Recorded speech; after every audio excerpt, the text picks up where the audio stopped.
ایماندار بھی پائے جاتے ہیں، مگر ان کے بیشتر افراد نافرمان ہیں۔ یہ تمہارا کچھ نہیں بگاڑ سکتے، زیادہ سے زیادہ بس کو ستا سکتے ہیں۔ اگر یہ تم سے لڑیں گے تو مقابلے میں پیٹھ دکھائیں گے، پھر ایسے بے بس ہوں گے کہ کہیں سے ان کو مدد نہ ملے گی۔ یہ جہاں بھی پائے گئے ان پر ذلت کی مار ہی پڑی۔ کہیں اللہ کے ذمہ یا انسانوں کے ذمہ میں پناہ مل گئی تو یہ اور بات ہے۔ یہ اللہ کے غضب میں گھر چکے ہیں، ان پر محتاجی و مغلوبی مسلط کر دی گئی ہے، اور یہ سب کو صرف اس وجہ سے ہوا ہے کہ یہ اللہ کی آیات سے کفر کرتے رہے اور انہوں نے پیغمبروں کو ناحق قتل کیا۔ یہ ان کی نافرمانی اور زیادتیوں کا انجام ہے۔ مگر سارے اہل کتاب یکساں نہیں ہیں، ان میں کچھ لوگ ایسے بھی ہیں جو راہ راست پر قائم ہیں، راتوں کو اللہ کی آیات پڑھتے ہیں اور اس کے آگے سجدہ ریز ہوتے ہیں، اللہ اور روز آخرت پر ایمان رکھتے ہیں، نیکی کا حکم دیتے ہیں، برائیوں سے روکتے ہیں اور بھلائی کے کام میں سرگرم رہتے ہیں۔ یہ صالح لوگ ہیں، اور جو نیکی میں بھی یہ کریں گے اس کی ناقدری نہ کی جائے گی۔ اللہ پرہیزگار لوگوں کو خوب جانتا ہے۔ رہے وہ لوگ جنہوں نے کفر کا رویہ اختیار کیا تو اللہ کے مقابلے میں ان کو نہ ان کا مال کچھ کام دے گا اور نہ اولاد، وہ تو آگ میں جانے والے لوگ ہیں اور آگ ہی میں ہمیشہ رہیں گے۔ جو کچھ وہ اپنی اس دنیا کی زندگی میں خرچ کر رہے ہیں اس کی مثال اس ہوا کی سی ہے جس میں پالا ہو اور وہ ان لوگوں کی کھیتی پر چلے جنہوں نے اپنے اوپر آپ ظلم کیا ہے اور اسے برباد کر کے رکھ دے۔ اللہ نے ان پر ظلم نہیں کیا، در حقیقت یہ خود اپنے اوپر ظلم کر رہے ہیں۔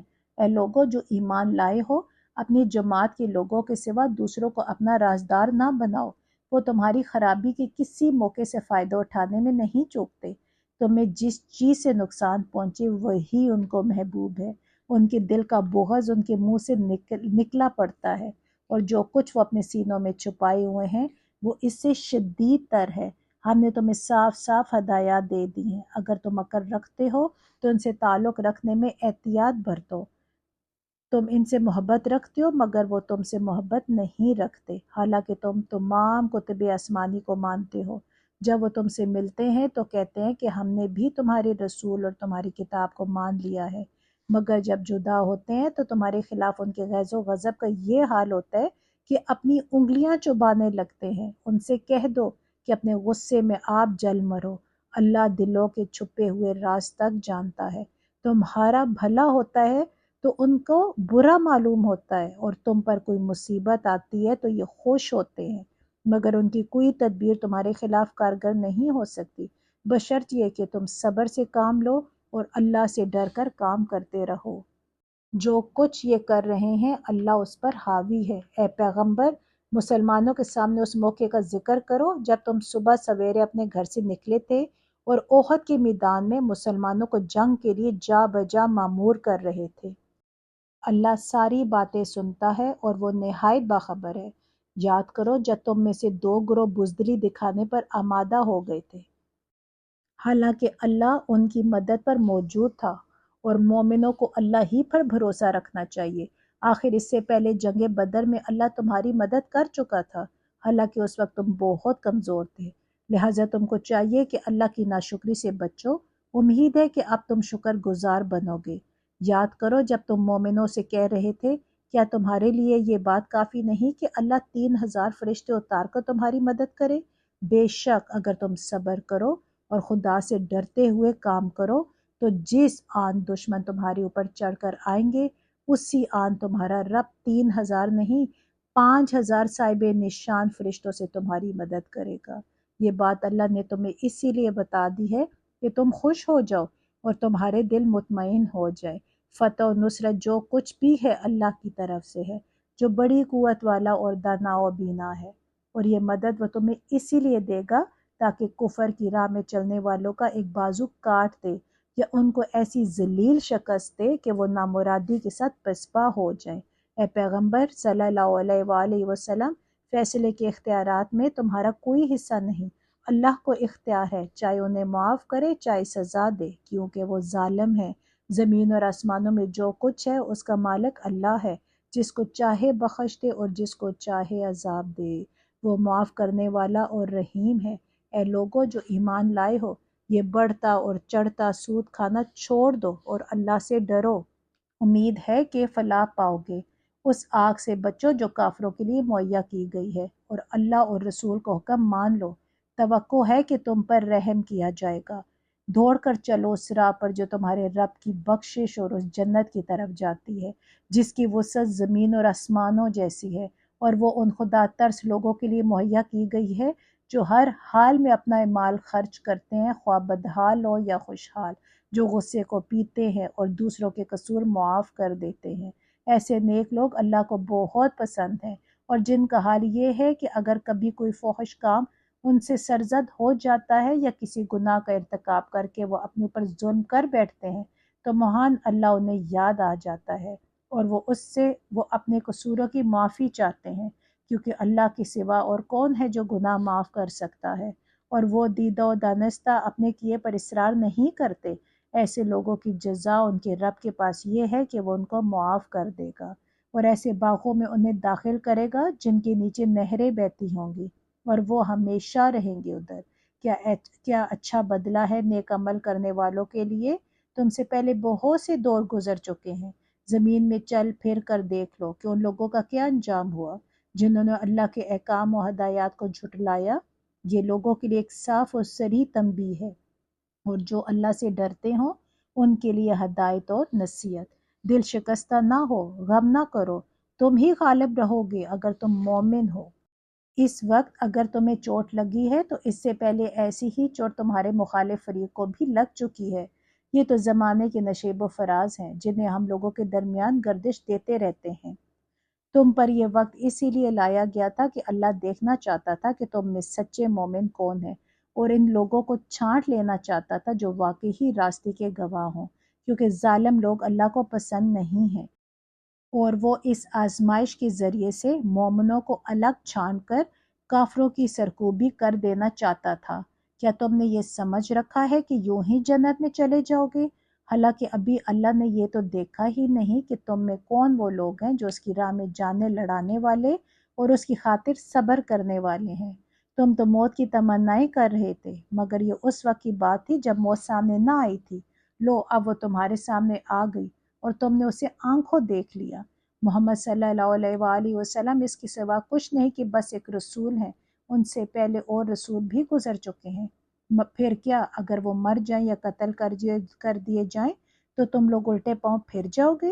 یاد رکھو جو الٹا پھرے گا وہ اللہ کا کچھ نقصان نہ کرے گا، البتہ جو اللہ کے شکر گزار بندے بن کر رہیں گے انہیں وہ اس کی جزا دے گا۔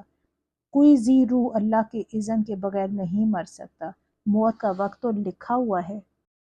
جو شخص ثواب دنیا کے ارادے سے کام کرے گا اس کو ہم دنیا ہی میں سے دے دیں گے، اور جو ثواب آخرت کے ارادے سے کام کرے گا وہ آخرت کا ثواب پائے گا، اور شکر کرنے والوں کو ہم ان کی جزا ضرور عطا کریں گے۔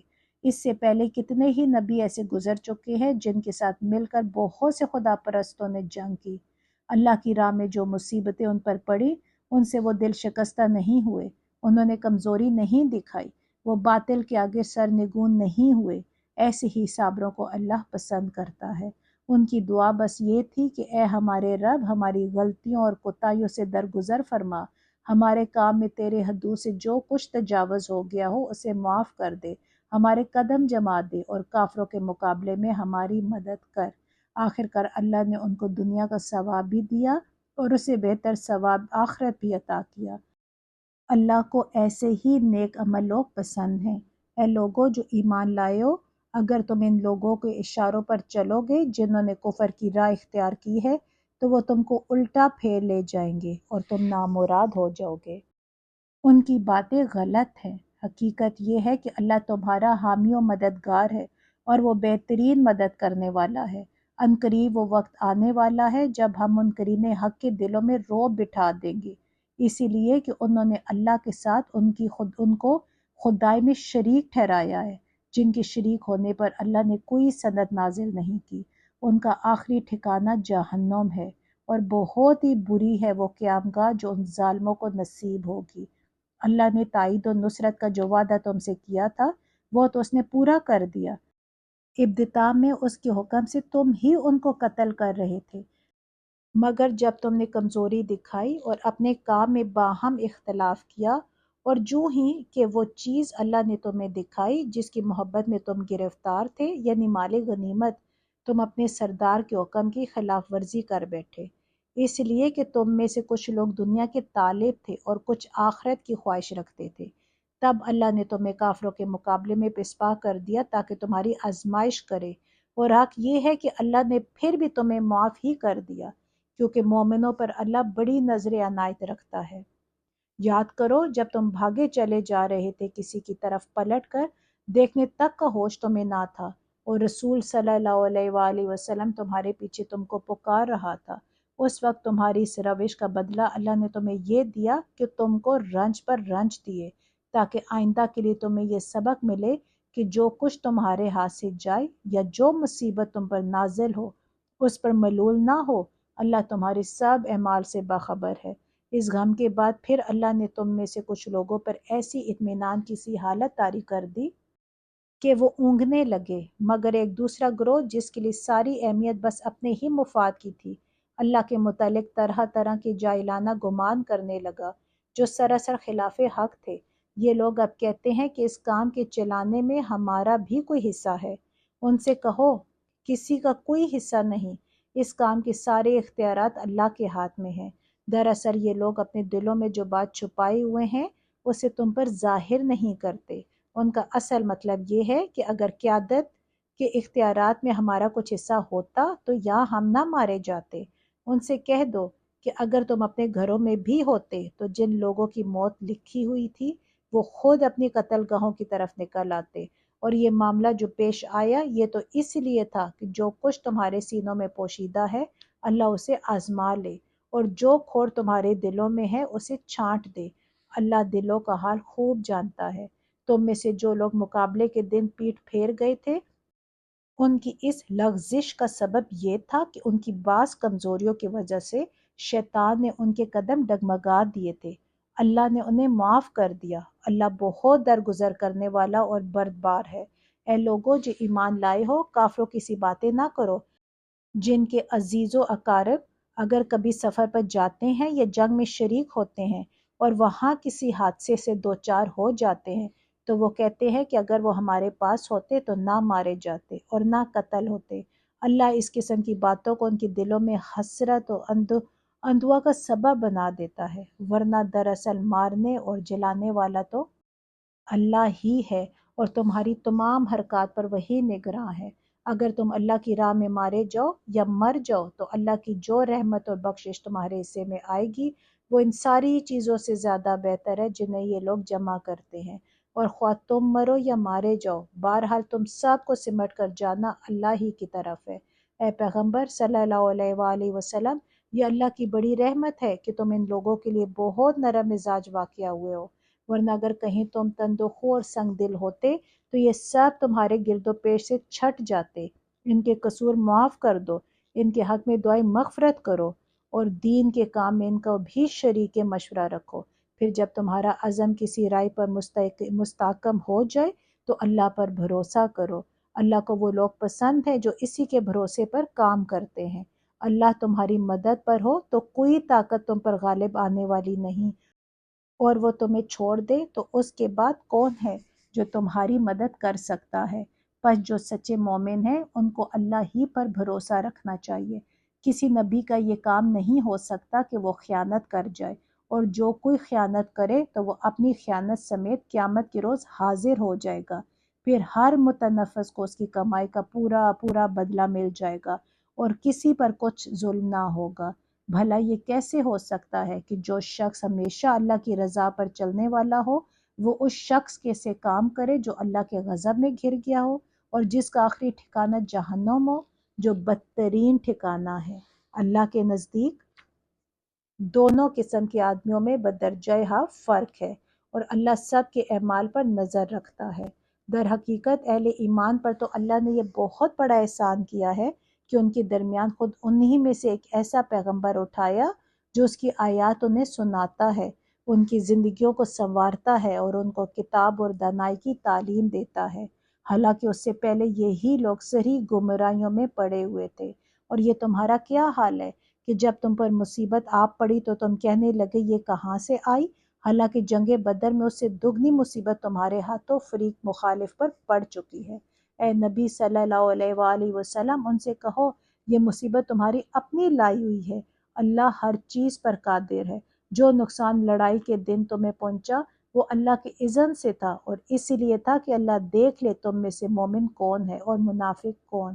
وہ منافق کہ جب ان سے کہا گیا آؤ اللہ کی راہ میں جنگ کرو یا کم از کم اپنے شہر کی مدافعت ہی کرو، تو کہنے لگے اگر ہمیں علم ہوتا کیا جنگ ہوگی تو ہم ضرور تمہارے ساتھ چلتے۔ یہ بات جب وہ کہہ رہے تھے اس وقت وہ ایمان کی بنسبت کفر سے زیادہ قریب تھے۔ وہ اپنی زبانوں سے وہ باتیں کہتے ہیں جو ان کے دلوں میں نہیں ہوتی، اور جو کچھ وہ دلوں میں چھپاتے ہیں اللہ اسے خوب جانتا ہے۔ یہ وہی لوگ ہیں جو خود تو بیٹھے رہے اور ان کی جو بھائی بند لڑنے گئے اور مارے گئے ان کے متعلق انہوں نے کہہ دیا کہ اگر وہ ہماری بات مان لیتے تو نہ مارے جاتے۔ ان سے کہو اگر تم اپنے اس قول میں سچے ہو تو خود تمہاری موت جب آئے اسے ٹال کر دکھا دینا۔ جو لوگ اللہ کی راہ میں قتل ہوئے ہیں انہیں مردہ نہ سمجھو، وہ تو حقیقت میں زندہ ہیں، اپنے رب کے پاس رزق پا رہے ہیں۔ جو کچھ اللہ نے اپنے فضل سے انہیں دیا ہے اس پر خوش و خرم ہے اور مطمئن ہے کہ جو اہل ایمان ان کے پیچھے دنیا میں رہ گئے ہیں اور اب بھی وہاں نہیں پہنچے ہیں ان کے لیے بھی کسی خوف و رنج کا موقع نہیں ہے۔ وہ اللہ کے انعام اور اس کے فضل پر شاداء و فرحاں ہے، اور ان کو معلوم ہو چکا ہے کہ اللہ مومنوں کے اجر کو ضائع نہیں کرتا۔ جن لوگوں نے زخم کھانے کے بعد بھی اللہ اور رسول کی پکار پر لبیک کہا ان میں جو اشخاص نیکوکار اور پرہیزگار ہیں ان کے لیے بڑا اجر ہے۔ اور وہ جن سے لوگوں نے کہا کہ تمہارے خلاف بڑی فوجیں جمع ہوئی ہیں ان سے ڈرو، تو یہ سن کر ان کا ایمان اور بڑھ گیا اور انہوں نے جواب دیا کہ ہمارے لیے اللہ کافی ہے اور وہی بہترین کارساز ہے۔ آخر کار وہ اللہ تعالیٰ کی نعمت اور فضل کے ساتھ پلٹ آئے، ان کو کسی قسم کا ضرر بھی نہ پہنچا اور اللہ کی رضا پر چلنے کا شرف بھی انہیں حاصل ہو گیا۔ اللہ بڑا فضل فرمانے والا ہے۔ اب تمہیں معلوم ہو گیا کہ وہ دراصل شیطان تھا جو اپنے دوستوں سے خواہ مخواہ ڈرا رہا تھا۔ لہٰذا آئندہ تم انسانوں سے نہ ڈرنا، مجھ سے ڈرنا اگر تم حقیقت میں صاحب ایمان ہو۔ اے پیغمبر صلی اللہ علیہ وآلہ وسلم، جو لوگ آج کفر کی راہ میں بڑی دوڑ دھوپ کر رہے ہیں ان کی سرگرمیاں تمہیں آزردہ نہ کرے، یہ اللہ کا کچھ بھی نہ بگاڑ سکیں گے۔ اللہ کا ارادہ یہ ہے کہ ان کے لیے آخرت میں کوئی حصہ نہ رکھے اور بالآخر ان کو سخت سزا ملنے والی ہے۔ جو لوگ ایمان کو چھوڑ کر کفر کے خریدار بنے ہیں وہ یقیناً اللہ کا کوئی نقصان نہیں کر رہے، ان کے لیے دردناک عذاب تیار ہے۔ یہ ڈھیل جو ہم انہیں دیے جا رہے ہیں اس کو یہ کافر اپنے حق میں ہی بہتری نہ سمجھے، ہم تو انہیں اسی لیے ڈھیل دے رہے ہیں کہ یہ خوب بارے گناہ سمیٹ لے، پھر ان کے لیے سخت ذلیل کرنے والی سزا ہے۔ اللہ مومنوں کو اس حالت میں ہرگز نہ رہنے دے گا جس میں تم اس وقت پائے جاتے ہو۔ وہ پاک لوگوں کو ناپاک لوگوں سے الگ کر کے رہے گا، مگر اللہ کا یہ طریقہ نہیں کہ تم کو غیب پر مطلع کر دے۔ غیب کی باتیں بتانے کے لیے تو وہ اپنے رسولوں میں سے جس کو چاہتا ہے منتخب کر لیتا ہے۔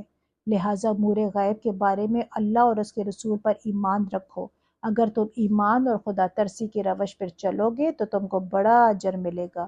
جن لوگوں کو اللہ نے اپنے فضل سے نوازا ہے اور پھر وہ بخل سے کام لیتے ہیں، وہ اس خیال میں نہ رہیں کہ یہ بخیلی ان کے لیے اچھی ہے، نہیں، یہ ان کے حق میں نہایت بری ہے۔ جو کچھ وہ اپنی کنجوسی سے جمع کر رہے ہیں وہی قیامت کے روز ان کے گلے کا توق بن جائے گا۔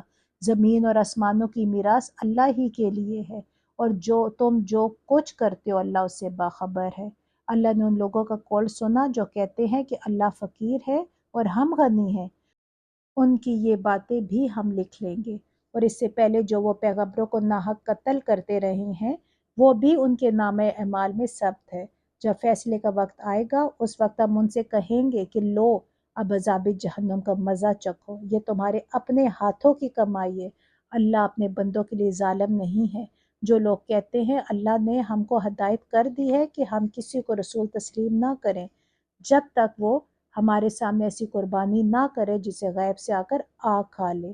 ان سے کہو تمہارے پاس مجھ سے پہلے بہت سے رسول آ چکے ہیں جو بہت سی روشن نشانیاں لائے ہیں، اور وہ نشانی بھی لائے تھے جس کا تم ذکر کرتے ہو، پھر اگر ایمان لانے کے لیے یہ شرط پیش کرنے میں تم سچے ہو تو ان رسولوں کو تم نے کیوں قتل کیا؟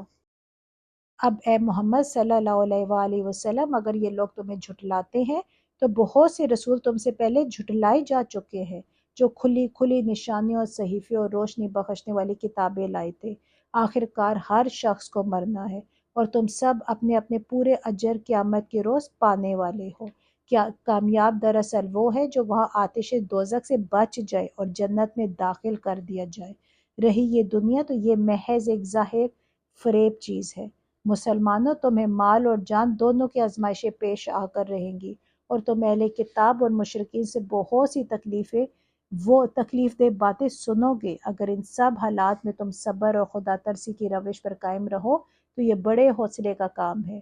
ان اہل کتاب کو وہ عہد بھی یاد دلاؤ جو اللہ نے ان سے لیا تھا کہ تمہیں کتاب کی تعلیمات کو لوگوں میں پھیلانا ہوگا اور انہیں پوشیدہ رکھنا نہیں ہوگا، مگر انہوں نے کتاب کو پس پش ڈال دیا اور تھوڑی قیمت پر اسے بیچ ڈالا۔ کتنا برا کاروبار ہے جو یہ کر رہے ہیں۔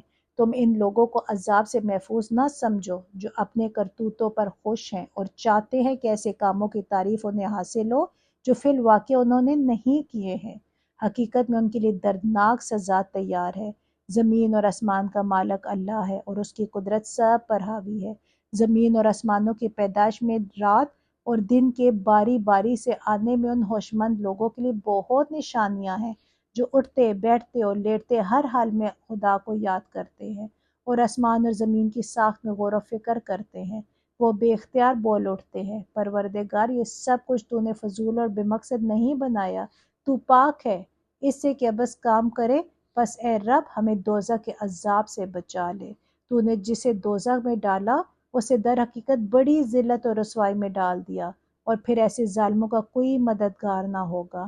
مالک، ہم نے ایک پکارنے والے کو سنا جو ایمان کی طرف بلاتا تھا اور کہتا تھا کہ اپنے رب کو مانو۔ ہم نے اس کی دعوت قبول کر لی۔ بس اے ہمارے آقا، جو قصور ہم سے ہوئے ہیں ان سے درگزر فرما اور جو برائیاں ہم میں ہیں انہیں دور کر دے اور ہمارا خاتمہ نیک لوگوں کے ساتھ کر۔ خداوند، جو وعدے تو نے اپنے رسولوں کے ذریعے سے کیے ہیں ان کو ہمارے ساتھ پورا کر اور قیامت کے دن ہمیں رسوائی میں نہ ڈال۔ بے شک تو اپنے وعدے کے خلاف کرنے والا نہیں ہے۔ جواب میں ان کے رب نے فرمایا، میں تم میں سے کسی کا عمل ضائع کرنے والا نہیں ہوں، خواہ مرد ہو یا عورت، تم سب ایک دوسرے کے ہم جنس ہو۔ لہٰذا جن لوگوں نے میری خاطر اپنے وطن چھوڑے اور جو میری راہ میں اپنے گھروں سے نکالے گئے اور ستائے گئے اور میرے لیے لڑے اور مارے گئے، ان کے سب قصور میں معاف کر دوں گا اور انہیں ایسے باغوں میں داخل کروں گا جن کے نیچے نہریں بہتی ہوں گی۔ یہ ان کی جزا ہے اللہ کے ہاں، اور بہترین جزا اللہ ہی کے پاس ہے۔ اے نبی صلی اللہ علیہ وآلہ وسلم، دنیا کے ملکوں میں خدا کے نافرمان لوگوں کی چلت پھرت تمہیں کسی دھوکے میں نہ ڈالے۔ یہ محض چند روزہ زندگی کا تھوڑا سا لطف ہے، پھر یہ سب جہنم میں جائیں گے جو بدترین جائے قرار ہے۔ برعکس اس کے جو لوگ اپنے رب سے ڈرتے ہوئے زندگی بسر کرتے ہیں ان کے لیے ایسے باغ ہیں جن کے نیچے نہریں بہتی ہیں، ان باغوں میں وہ ہمیشہ رہیں گے۔ اللہ کی طرف سے یہ سامان ضیافت ہے ان کے لیے، اور جو کچھ اللہ کے پاس ہے نیک لوگوں کے لیے وہی سب سے بہتر ہے۔ اہل کتاب میں بھی کچھ لوگ ایسے ہیں جو اللہ کو مانتے ہیں، اس کتاب پر ایمان لاتے ہیں جو تمہاری طرف بھیجی گئی ہے، اور اس کتاب پر بھی ایمان رکھتے ہیں جو اس سے پہلے خود ان کی طرف بھیجی گئی تھی۔ اللہ کے آگے جھکے ہوئے ہیں اور اللہ کی آیات کو تھوڑی سی قیمت پر بیچ نہیں دیتے۔ ان کا اجر ان کے رب کے پاس ہے اور اللہ حساب چکانے میں دیر نہیں کرتا۔ اے لوگو جو ایمان لائے ہو، صبر سے کام لو، باطل پرستوں کے مقابلے میں پامردی دکھاؤ، حق کی خدمت کے لیے کمر بستہ رہو اور اللہ سے ڈرتے رہو، امید ہے کہ فلاح پاؤ گے۔ الحمدللہ، یہاں ہماری سورہ آل عمران ختم ہو گئی۔ اب انشاءاللہ سورہ نساء سٹارٹ کرتے ہیں۔ سورہ نساء میں بہت تفصیل سے بتایا گیا ہے کہ مسلمان اپنی اجتماعی زندگی کو اسلام کے طریق پر کس طرح درست کریں۔ خاندان کی تنظیم کے اصول بتائے گئے ہیں، نکاح پر پابندیاں عائد کی گئی ہیں، معاشرت میں عورت اور مرد کے تعلقات کی حد بندی کی گئی، یتیموں کے حقوق معین کیے گئے، وراثت کی تقسیم کا ضابطہ مقرر کیا گیا، معاشی معاملات کی درستی کے متعلق ہدایات دی گئیں، خانگی جھگڑوں کی اصلاح کا طریقہ سکھایا گیا، تعزیری قانون کی بنا ڈالی گئی، شراب نوشی پر پابندی عائد کی گئی، طہارت اور پاکیزگی کے احکام دیے گئے۔ مسلمانوں کو بتایا گیا کہ ایک صالح انسان کا طرز عمل خدا اور بندوں کے ساتھ کیسا ہونا چاہیے۔ مسلمانوں کے اندر جماعتی نظم و ضبط یعنی ڈسپلن قائم کرنے کے متعلق ہدایات دی گئی۔ اہل کتاب کے اخلاقی و مذہبی رویے پر تبصرہ کر کے مسلمانوں کو متنبہ کیا گیا کہ اپنی ان پیش رو امتوں کے نقش قدم پر چلنے سے پرہیز کرے۔ منافقین کے طرز عمل پر تنقید کر کے سچی ایمانداری کے مقتضیات واضح کیے گئے اور ایمان و نفاق کے امتیازی اوصاف کو بالکل نمایاں کر کے رکھ دیا گیا۔ سورہ نساء میں بہت سے اللہ تعالیٰ نے ایسے احکامات دیے جو ایک اسلامی سوسائٹی کے لیے بہت ضروری تھے۔ اب شروع کرتے ہیں۔ بسم اللہ الرحمن الرحیم۔ لوگوں اپنے رب سے ڈرو جس نے تم کو ایک جان سے پیدا کیا اور اسی جان سے اس کا جوڑا بنایا اور ان دونوں سے بہت مرد اور عورت دنیا میں پھیلا دیے۔ اس خدا سے ڈرو جس کا واسطہ دے کر تم ایک دوسرے سے اپنا حق مانگتے ہو اور رشتہ و قرابت کے تعلقات کو بگاڑنے سے پرہیز کرو۔ یقین جانو کہ اللہ تم پر نگرانی کر رہا ہے۔ یتیموں کے مال ان کو واپس دو، اچھے مال کو برے مال سے نہ بدل لو اور ان کے مال اپنے مال کے ساتھ ملا کر نہ کھا جاؤ، یہ بہت بڑا گناہ ہے۔ اور اگر تم یتیموں کے ساتھ بے انصافی کرنے سے ڈرتے ہو تو جو عورتیں تم کو پسند آئیں ان میں سے 2 3 4 سے نکاح کر لو، لیکن اگر تمہیں اندیشہ ہو کہ ان کے ساتھ عدل نہ کر سکو گے تو پھر ایک ہی بیوی کرو، یا ان عورتوں کو زوجیت میں لاؤ جو تمہارے قبضے میں آئی ہیں۔ بے انصافی سے بچنے کے لیے یہ زیادہ قرین ثواب ہے۔ اور عورتوں کے مہر خوش دلی کے ساتھ فرض جانتے ہوئے ادا کرو، البتہ اگر وہ خود اپنی خوشی سے مہر کا کوئی حصہ تمہیں معاف کر دے تو اسے تم مزے سے کھا سکتے ہو۔ اور اپنے وہ مال جنہیں اللہ نے تمہارے لیے قیام زندگی کا ذریعہ بنایا ہے نادان لوگوں کے حوالے نہ کرو، البتہ انہیں کھانے اور پہننے کے لیے دو اور انہیں نیک ہدایت دو۔ اور یتیموں کی آزمائش کرتے رہو یہاں تک کہ وہ نکاح کے قابل عمر پہنچ جائے۔ پھر اگر تم ان کے اندر اہلیت پاؤ تو ان کے مال ان کے حوالے کر دو۔ ایسا کبھی نہ کرنا کہ حد انصاف سے تجاوز کر کے اس خوف سے ان کا مال جلدی جلدی کھا جاؤ کہ وہ بڑے ہو کر اپنے حق کا مطالبہ کریں گے۔ یتیم کا جو سرپرست مالدار ہو وہ پرہیزگاری سے کام لے اور جو غریب ہو وہ معروف طریقے سے کھائے۔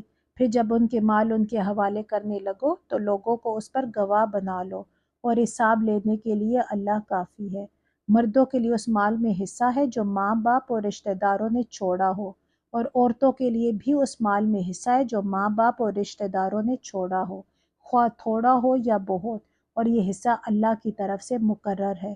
اور جب تقسیم کے موقع پر کنبے کے لوگ اور یتیم اور مسکین آئیں تو اس مال میں سے ان کو بھی کچھ دو اور ان کے ساتھ بھلے مانسوں کی سی بات کرو۔ لوگوں کو اس بات کا خیال کر کے ڈرنا چاہیے کہ اگر وہ خود اپنے پیچھے بے بس اولاد چھوڑتے تو مرتے وقت انہیں اپنے بچوں کے حق میں کیسے کچھ اندیشے لاحق ہوتے۔ بس چاہیے کہ وہ خدا کا خوف کرے اور راستے کی بات کرے۔ جو لوگ ظلم کے ساتھ یتیموں کے مال کھاتے ہیں در حقیقت وہ اپنے پیٹ آگ سے بھرتے ہیں اور وہ ضرور جہنم کی بھڑکتی ہوئی آگ میں جھونکے جائیں گے۔ تمہاری اولاد کے بارے میں اللہ تمہیں ہدایت کرتا ہے کہ مرد کا حصہ 2 عورتوں کے برابر ہے۔ اگر میت کی وارث 2 سے زائد لڑکیاں ہوں تو انہیں ترکے کا 2/3 دیا جائے، اور اگر ایک ہی لڑکی وارث ہو تو آدھا ترکہ اس کا ہوگا۔ اگر میت صاحب اولاد ہو تو اس کے والدین میں سے ہر ایک کو ترکے کا 6واں حصہ ملنا چاہیے، اور اگر وہ صاحب اولاد نہ ہو اور والدین ہی اس کے وارث ہوں تو ماں کا 3واں حصہ دیا جائے، اور اگر میت کے بھائی بہن بھی ہوں تو ماں 6 حصے کی حقدار ہوگی۔ یہ سب حصے اس وقت نکالے جائیں گے جب کہ وصیت جو میت نے کی ہو پوری کر دی جائے اور قرض جو اس پر ہو ادا کر دیا جائے۔ تم نہیں جانتے کہ تمہارے ماں باپ اور تمہاری اولاد میں سے کون بلحاظ نفع تم سے قریب تر ہے۔ یہ حصے اللہ نے مقرر کر دیے ہیں، اور اللہ یقیناً سب حقیقتوں سے واقف اور ساری مصلحتوں کو جاننے والا ہے۔